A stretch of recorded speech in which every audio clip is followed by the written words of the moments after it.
আসসালামু আলাইকুম গাইস, সবাই কেমন আছেন? আশা করি ভালো আছেন।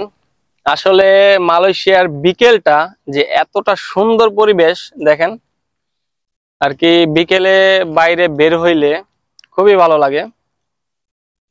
আসলে ওয়েদারটা আজকে একটু মেঘলা মেঘলা, ওয়েদারটা খুবই মেঘলা, এজন্য আরো সুন্দর লাগতেছে।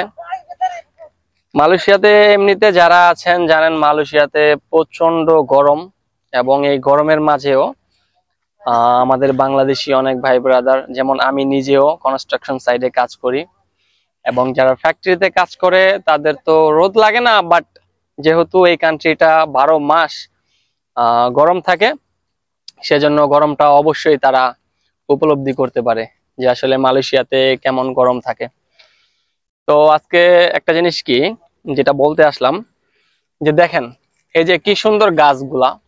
এই দেশে যদি কোনো বাড়ি বা মেল ফ্যাক্টরি করে, তারা বাড়ি মেল ফ্যাক্টরি করার আগে সর্বপ্রথম যে কাজটা করে, তারা রোড তৈরি করে, এবং যেটা লংকান বলে আমাদের বাংলাদেশে, যেটা আমরা বলি ড্রেন, এই দেশে আগেই ড্রেনের কাজটা করে। যেমন এই যে এটা দেখতে পাইতেছেন, এটা একটা ড্রেন। তো মালয়েশিয়াতে এই ড্রেনে জানে, ড্রেন বলতে এটা পানি যে বৃষ্টি হয়, এই দেশ তো মনে করেন আপনার পাহাড়ের দেশ, পাহাড়ে ভরপুর, যেখানে যাবেন উঁচু নিচু পাহাড় থাকে অনেক।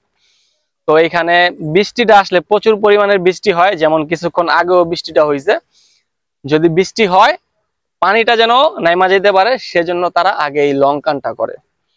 তো এই জিনিসটা খুবই ভালো লাগে। আর মালয়েশিয়ার যে রোড রোড ঘাট, মানুষের চলাফেরার যে একটা সুযোগ সুবিধা আছে, সেজন্য আরো বেশি এই দেশটা উন্নত হয়েছে।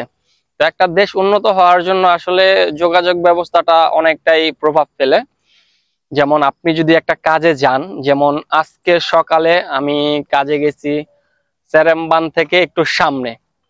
তো ওইখানে যাইতে আপনার গাড়িতে লাগলো 7 মিনিট, কিন্তু কোনো জ্যাম ছিল না, এজন্য 7 মিনিটে আমি আমার কাজের স্থানে পৌঁছে দিতে পারছি, এবং খুব ইমার্জেন্সি একটা কাজ ছিল। তো আমরা যদি ওই জ্যামে পড়ে যেতাম, বা গাড়ি ঘোড়ার রাস্তাটা যদি প্রবলেম হইতো, সময় মতো যাইতে পারতাম না, এবং ওই কাজটা কমপ্লিট করতে পারতাম না। ঠিক আছে।